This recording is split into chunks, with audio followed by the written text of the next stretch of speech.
Alright, ladies and gentlemen, Fab's in the house, and welcome back to the channel. Today I am in the house with something pretty cool from the past.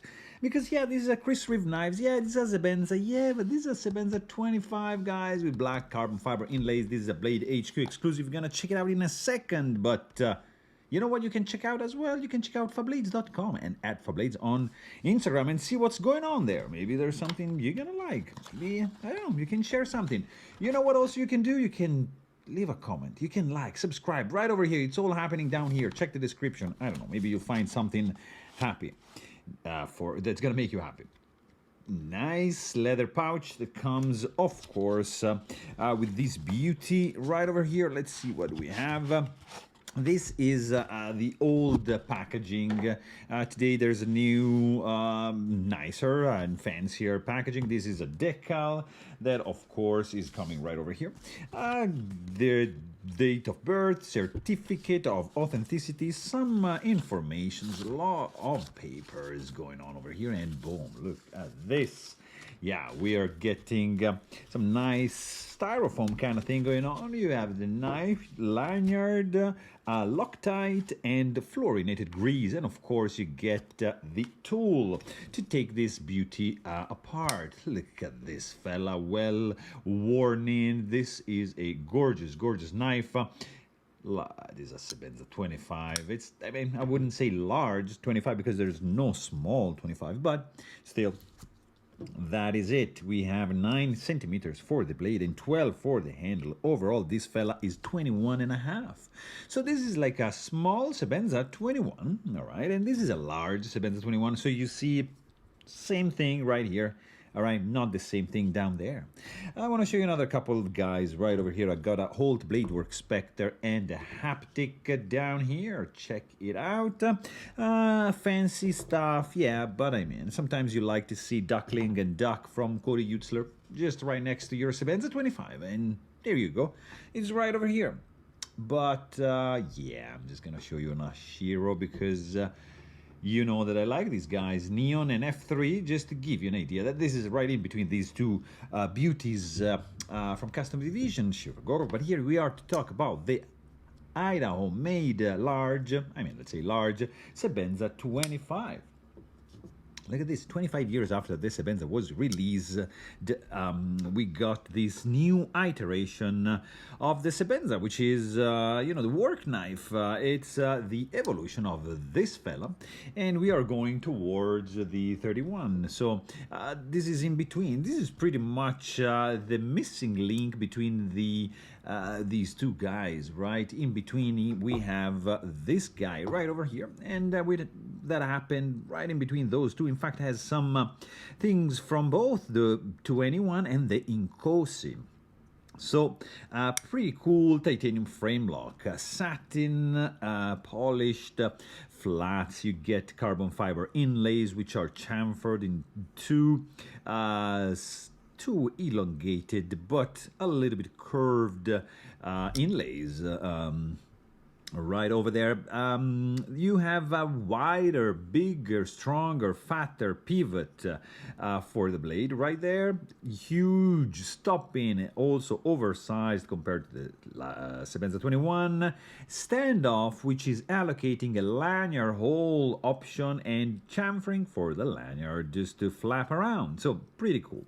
The pocket clip is the same, pretty much. Yeah, there's of course an extra finger groove, which is just crazy good, adds nice grippiness to the handle. And on the other side you have of course another inlay, and you have internal chamfering going on. There's no internal skeletonization. These are full size, full weight slabs of titanium, but these two finger grooves are making the whole package like just fantastic. Really, feels really good.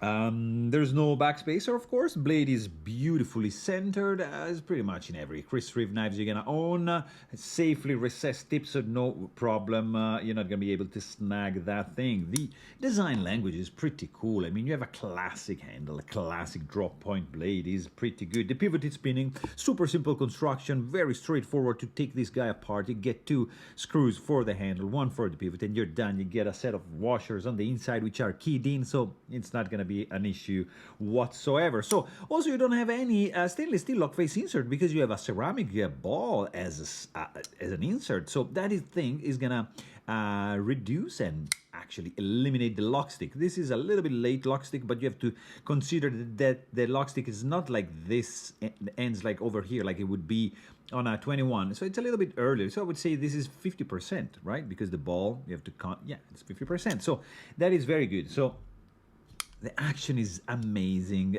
because this is well worn in. I love it. You have a pretty cool S35 yen steel blade with dual thumb studs. You have very aggressive jimping, is working wonders. A little dimple going on over here just to tell you that the jimping is over, and you get some nice fancy crowning going on down up to the tip of the blade. 30%, maybe 40% belly, and straight edge up to the sharpening choil.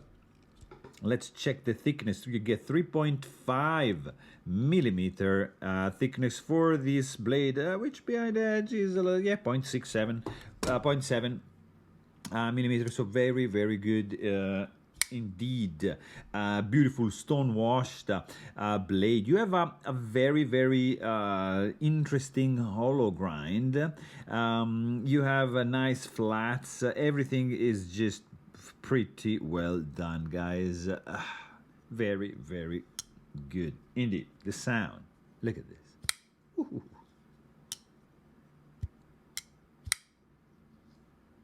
So this is well worn in, and with no wrist flick action, you can just fire the blade open, and there's no blade play whatsoever.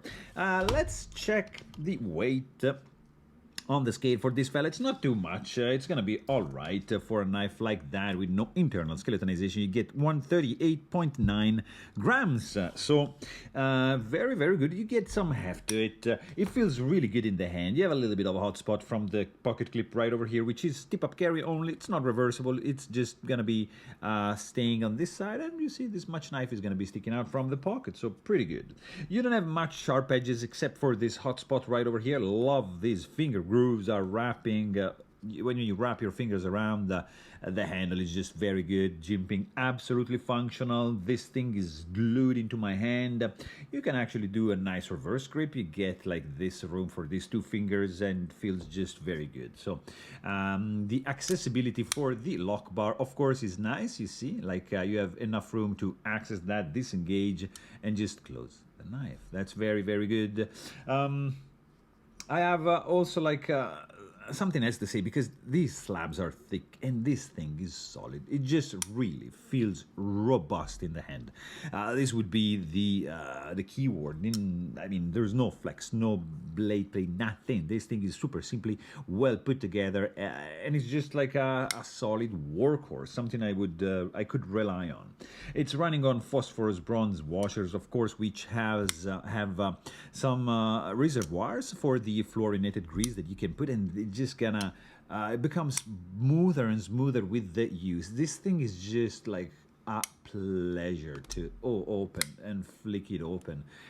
It's, you know, without like just jamming it, you see, even close it like that, and maybe look at this spidey flick. It is even like I will use the word even fidgety for this fella. So there you have it. Really hope you guys enjoyed this video, and thanks for watching.